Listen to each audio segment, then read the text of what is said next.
So after 2 terms, he brought his Medvedev, his vice president, to become president. He himself to become vice president for another 8 years. So after 8 years again, they now switch again. He becomes the president again, and his president becomes vice president. So we condemn the actions of the Russian Orthodox Church, and we condemn, because that is religious.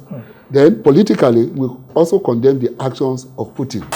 These sentiments, political sentiments, is what is making South Africa not to see or not to be on the right side. Oh, these people helped us. Right or wrong, we must support them. That's the position of South Africa today. Right or wrong, because of the help they gave to us in the past, we have to support them, which is very sad. So we don't have this integrity. Yeah, integrity of purpose. Yes, to stand by our decision. Yep, I know. When the election came, they just saw that there are 3 candidates from Nigeria alone. The people, other Africans just said Nigeria is not serious. They just asked one man who was from Benin Republic, are you interested? And it was given to that man. Huh? This country, we have a lot of problems. We have problem of tribalism. We have problem of denominationalism, and many more. I have a very big God, oh, He's always by my side. A very big God, oh, by my side, by my side. They all know, all the leadership of Christianity in Nigeria.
Let's quickly go to the issue of World Council of Churches. I mean, the theme for this year is Christ's love moves the world to reconciliation and unity. That was the theme for last year. For last year, General Assembly. Yes, the General Assembly, the 11th General Assembly in Germany, whereby you emerged as the president of the African leadership.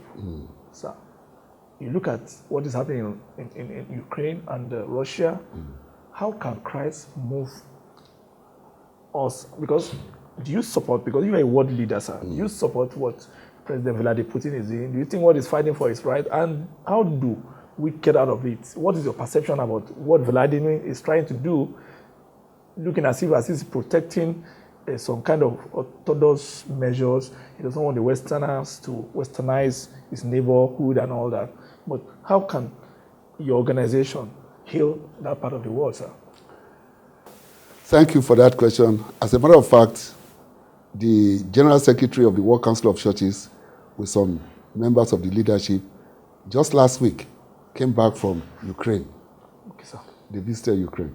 And during the General Assembly of the World Council of Churches, I was a member of the policy committee that gave a statement on the war in Europe, using also Ukraine and Russia as an example. This is something people in Europe thought could not happen, because for the last 50 years, they have enjoyed peace. Yes, sir. But after the demise of USSR, Putin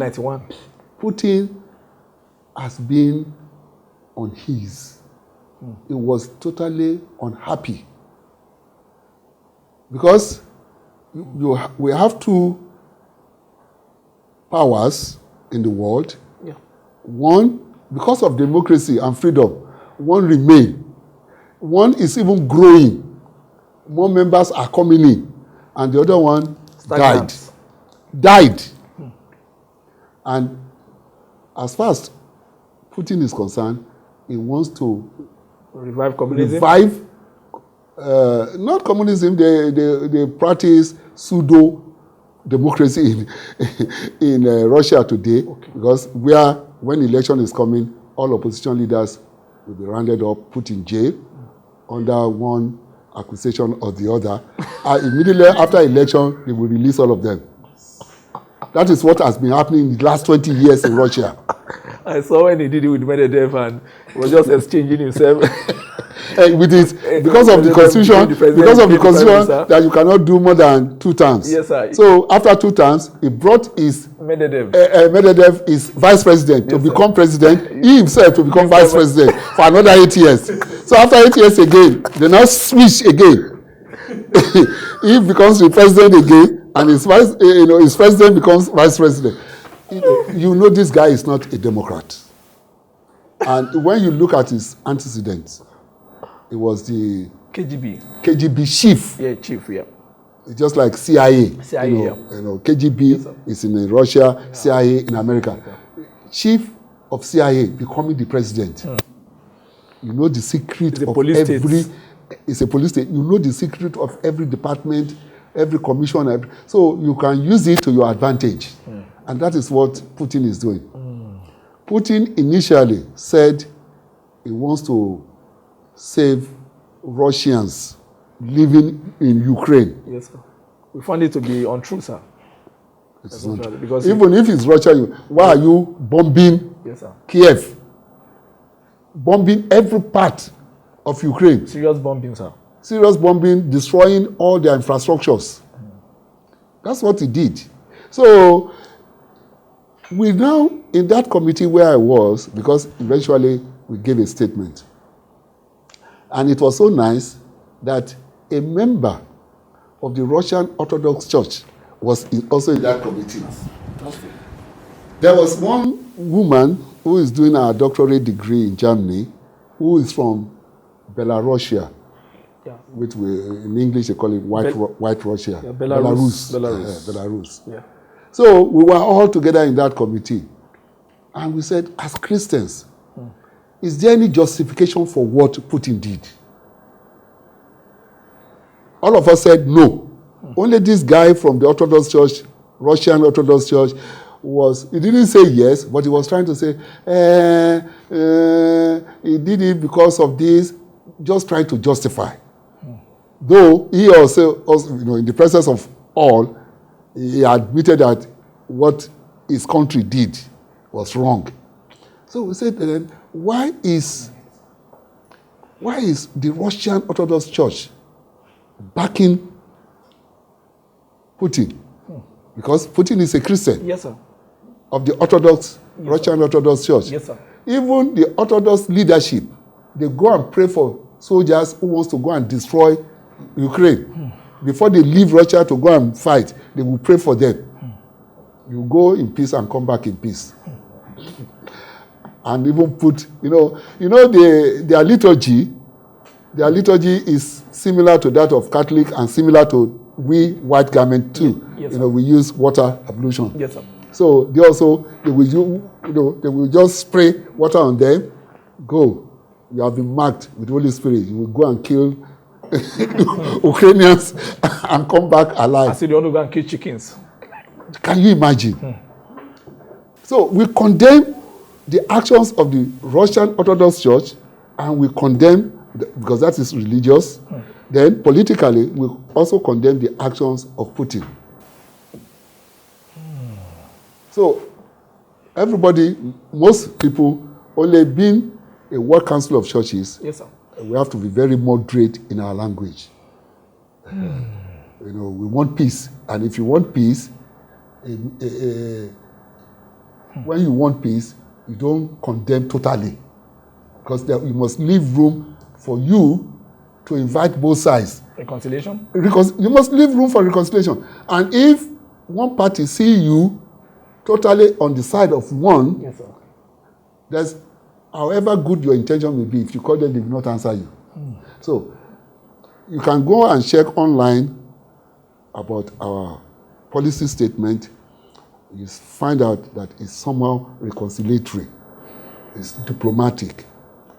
We condemn clean and clear, but we support the two of them coming together, because at the end of every war, it will still be settled at the table. You're talking of Zelensky and Vladimir. Yes. Even historically, every war that was fought, there was no war that was completely just decided at the battlefield. They still come around on the table and they will say, okay, we append our signature, give them conditions, whatever. Sign the treaty. Yes, sign the treaty, peace treaty, and all the rest of them. So that is what World Council of Churches is all about. But if you meet Vladimir Putin one-on-one, you are sitting here, sitting at that end, what are you going to tell him? Sir? Because even he will not sit close to you. Yes, sir. It's only his own people that will sit close like this. He's always afraid sitting so that they cannot poison him and all the rest of them. To eat food, he doesn't want to touch food. Even his shit, he pack it in whatever they put it in his toilet in Russia. Everything is about him is conservative and. No, the guy is a funny guy. He's a real dictator. If I see him, I will just talk to him like a human being. Look, watch your soldiers, because you have to watch your language. Though he's the one asking them to do it, but he's not the one doing it personally. So what you just say, you use a language that is so accommodating. What soldiers are doing in Ukraine? Killing innocent people, destroying their infrastructures, train stations, electricity, everything, destroying them. Do you think it's worth it? Let him know that at the end of the day, if he's still alive, he'll be sued to the World Court in The Hague, in Holland. Just like his predecessor in Serbia, in other countries. He'll be prosecuted. Even in Sudan. In Sudan. And he might even, because at his age, over 70, then if they give him 20 years, it's sure that he's going to die in prison. And even in most cases, these people, they don't get 20 years, they get life imprisonment. So he's probably going to die in the prison. Just like our brother, the one in Chastelo, is going through it now in Liberia. And now that even the World Court has declared him as a wanted person. Yes, sir. If he goes to any country that is not they are watching out for him in South Africa truly now. friendly to Russia, he will be arrested. South Africa may not arrest him. Let's call it a spade, because South Africa is still thinking. They're not thinking on Christian line or any or Western line or anything. They are thinking of the support they got from Russia during apartheid regime. Because the support they got is from Russia, from Cuba, and from African countries, Nigeria in particular, that supported South Africa to get over to get over apartheid. Under General Obasanjo, yes. So these sentiments, political sentiments, is what is making South Africa not to see or not to be on the right side. Oh, these people helped us. Right or wrong, we must support them. That's the position of South Africa today. Right or wrong, because of the help they gave to us in the past, we have to support them, which is very sad, very sad. If you have a friend, you must be able to tell your friend the truth in his face. Tell your friend the truth in their face, so they can retrace their steps, and do the right thing. But if you say, "Oh, we are by your side," they will continue the atrocity. They will continue the atrocity. They will not. They say, "Oh, after all, some countries they don't see anything wrong in what we are doing," and that is what is happening. It's very, very unfortunate. Very, very unfortunate. There are people angry, and it's unfortunate. But sir, what does it take to be the president, World Council of Churches Africa? I mean, you are the first African-initiated church that got to this position in the history of 75-year history of the World Council of Churches, which was founded in 1948, and which has 560 million Christians as member, and in 120 countries with almost 532 churches in concentrated efforts for global peace and all that. What does it take to be the president for Africa? And how do you feel? What is it all about? Sitting on your shoulder, that very big role, sir. First and foremost, let me say, to God be the glory. In my life, I've been very fortunate. In most of the positions where God has put me, really, it is other people that had wanted me to be there. They always see some leadership quality in me and say, "Oh, doctor, it's you we want." Jesus, Lord. Let me confess from the right go. Yes, sir. That the World Council of Churches has been looking for a Nigerian leadership Jesus Christ. in Africa for many years now, at least for over 25 years. Every time, even they ask us, "Oh, we want somebody from West Africa, and particularly from Nigeria." We are the giants of Africa, sir. Yes, Nigerians have been fighting for that position. I've been with the World Council of Churches since 1998. For many times, they have been fighting. And the history is even there before 1998.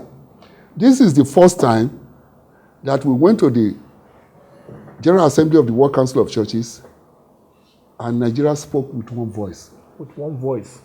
I was the only candidate from Africa. If not only from Nigeria, from the whole of Africa, there was no other candidate. So I was elected unopposed for the very first time. All other General Assembly that I attended, there have been 3, 4, 5, 6 candidates that we have to vote and choose one of them. Sir, this is historic, sir. I was shocked when I heard the news last year, sir. It was one of my friends, church time, was asking me that, is it true? I will have to start calling your office before we now got your media department to now do a story around it. We didn't believe it initially, sir. Yeah, it was true. The same thing when, even in politics in Germany, when they wanted to elect the president of the Foreigners' Parliament. In the Foreigners' Parliament, I was the only African. Others were Americans, other European countries, British, from Belgium, from France, from Yugoslavia, former Yugoslavia, from Turkey, and many other European countries. They are the members of the parliament, elected members of the parliament. I was the only African elected member of that parliament, and all of them said they want me to be their president. Jesus is Lord. Even only one person can only be grace. Stood against me, and that person is a pharmacist from Greece. Because when we celebrated some years back now, we celebrated 20 years of Foreigners' Parliament anniversary. So we met. They invited me as their first president. So we met there and said, he came to me where I was standing that, Dr. Rufus, I still don't understand why my colleagues preferred you above me. He said till today, they cannot understand. The child of grace. It's grace. And that's one thing with Europeans, unlike Nigeria. Yeah. Let's come back home. If they said they want somebody in Nigeria who's well exposed, who has these qualities, Nigerian Christians, they'll be thinking of denominations. Yeah. Whether the person they are suggesting from their denomination knows anything about it or not, they are just denomination-centered. We don't have eyes to see quality. Yeah, I know. To say, oh, this is the right person. Yeah. If we want to move this country forward. Collectively. This is the right person that should be there. Yeah. We will be thinking, oh, this is from my denomination. This is not from my denomination. It's from Anglican. It's from Methodist. It's from Redeemed. Let me give you an example. We went for Christian Council of Nigeria Assembly in Ibadan. And the head of the Methodist Church came to me and told me that, Primate Ositelu, you are our natural candidate. It's you we want to be the next president of Christian Council of Nigeria. Collectively. Many other denominations also came to me, told me the same thing.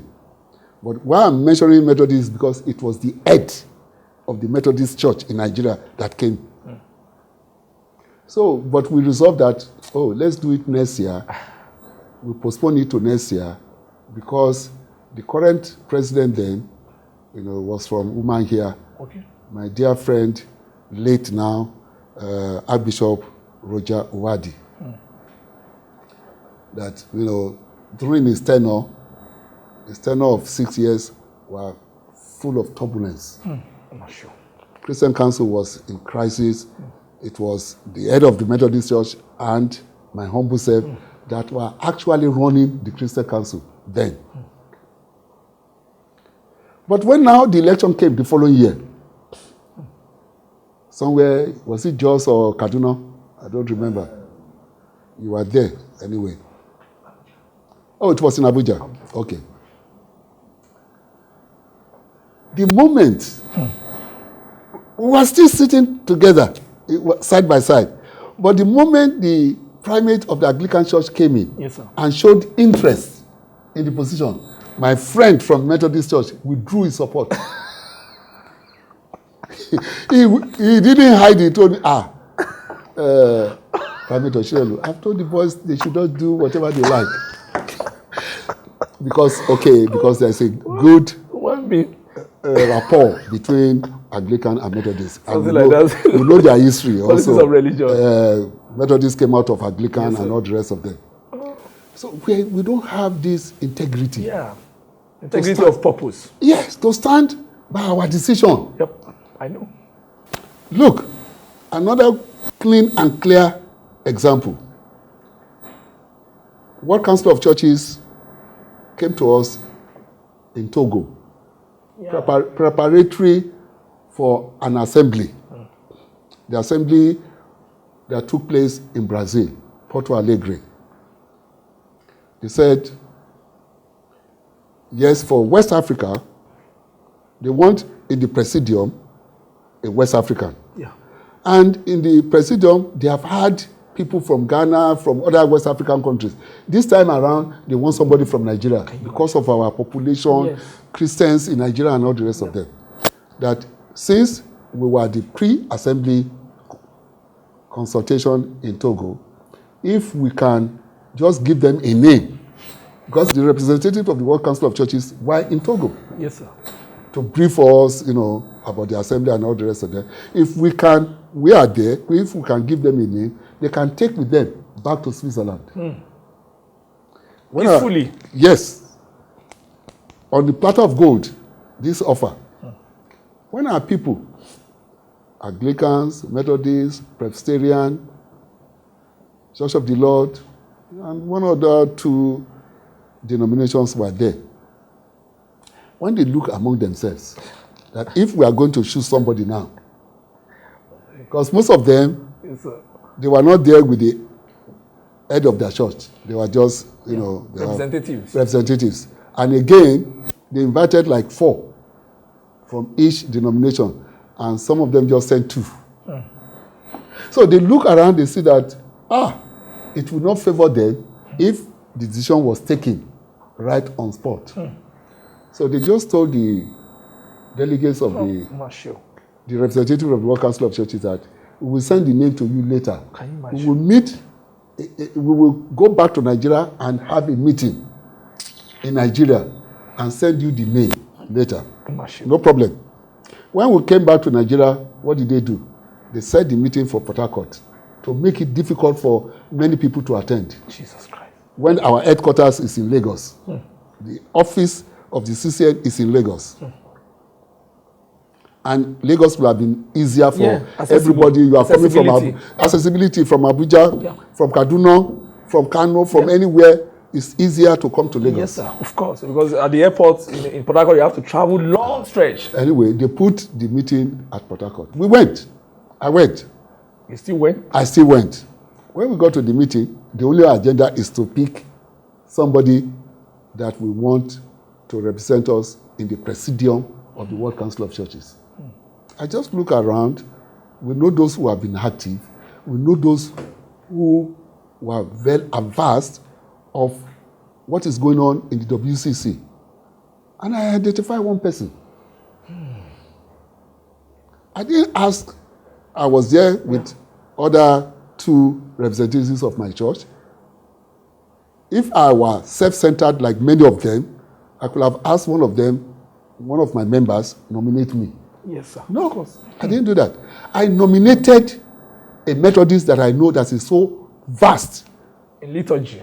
In liturgy and in the affairs of World Council of Churches. He has been chairman of many committees in the World Council of Churches. His name is, now, he was a bishop then, but now retired Archbishop Kennedy Stephen. I nominated him, and they all accepted. We said, okay, we should forward the name. Only to get to Brazil, Porto Alegre. Those who forwarded his name, the current president of the CCN that time, this is an Anglican. Another one from Presbyterian. They also, when we got to Brazil, they nominated themselves for the same position. Yes, you do. So when what kind of conflict of interest? When the election came, I want you to see the difference now. Yes, sir. Unlike my own election where there was no other candidate unopposed. When the election came, they just saw that there are 3 candidates from Nigeria alone. The people, other Africans just said Nigeria is not serious. They just asked one man who was from Benin Republic, are you interested? And it was given to that man. Wow. The whole of Benin Republic, the population of Benin, is not up to Methodist Church population in Nigeria. Jesus Christ. Jesus. This country, we have a lot of problem. We have problem of tribalism. We have problem of denominationalism, and many more. In fact, thank God that you are facing it yourself, sir, because we are facing at the lowest rung. And I thank God that you are facing it even despite your high levels of leadership. It doesn't bother me because you are saying it, I have a bigger God. I have a very big God, oh, He's always by my side. A very big God, oh, by my side, by my side. They all know all the leadership of Christianity in Nigeria. But it's difficult for them to say when you are looking for a leader with integrity. Yeah, with transparent integrity, we can see. They will not say it. It's only when we are having something, they will say, oh, Papa Ositelu is very honest, very killing. But if you say nominate for an award, they won't. Politics is better. Yes. They just want to look for somebody they know that does not have the equal integrity that I have. Yeah. But in overseas, GFTE, Global Theological Education Trust, educators, name any organization all over the world, Christian organization. Faith-based organization. Faith-based. They will tell you when it is Christian faith-based. They will tell you if you are looking for a leader with integrity, go for Primate Ositelu. Many organizations have approached me. I was wondering, how did they know? Yeah, you used to ask the question, how did they how did you know? They said I should forget about that. He said, God, because there's nothing you are doing that God is not seeing. We are surprised when Transparency Africa gave you that award again as a follow-up. That was recently. Yes. That how did they know again that this man is the, is the symbol? The first conference of Global Forum of Theological Educators, they were looking for somebody, a lecturer, to give lecture or submit a paper on credible leadership. And they said, it's me they want. Even that's how I first got to know them. I didn't even know of their existence. But they did their own work, and they said the person they had about in Africa who has transparency, accountability, and godliness as his watchword is Primate Ositelu. We will write him to come and give us lecture on credible leadership. And that's even how I became a member of that body. And the moment I became a member, they elected me again into the executive council. Because they said, this is the type of quality they want. There's no other Nigerian in that body. The only other African recently, about 5 years ago, that we admitted into that body is a Ghanaian. So Emmanuel and myself, we are the only two African members of the executive. Because I'm wondering that World Council of Churches, at the time I think Celestial Church was almost aiming it, then I think Kerubu too was always part of it. So I'm wondering that why is it the job about you tell you, about you tell this church now won? Well, let us call a spade a spade. Okay, sir. Sorry, sir. It's not because we know how to do anything, no. Okay, sir. It's the grace of God, though. Church of the Lord has been a member of the World Council of Churches since 1975. 1975. We became a member at the assembly in Nairobi, Kenya. Sele applied 1998 in Harare, Zimbabwe. The application of Sele was rejected by 2/3. 8 years later, in Porto Alegre in Brazil, the application of Cherubim and Seraphim was rejected by 2/3. I told you they are reapplying now. And members of the World Council of Churches are in Lagos. They'll be traveling back tomorrow to Geneva to assess. They are around. Yes. They took them to Port Harcourt, took them to Abuja and headquarters at Tejoshoi in Lagos. And they gave them a resounding welcome. I'm Kakpo. My position is to have all these, have Sele, have Kerubu in the World Council of Churches. That's my own personal position. But I cannot decide alone. It takes the General Assembly to decide. But they have done it so good now that the Central Committee, because the General Assembly is once in 8 years, so within that 8 years, Central Committee can take that decision. So, they have a good prospect. They don't have to wait for another 8 years. Before, it's only General Assembly that can take that decision. Yes, but now, Central Committee that means every 2 years or 18 months can now take the decision on behalf of the General Assembly. I have to congratulate you for this wonderful, inestimable, virtuous role, that you have put us in the whole world. And I think it's kudos to your leadership, your stand character, your puritanic virtues, and the sense of godliness in the Church of Aladura, that is the Church of the Lord Aladura worldwide.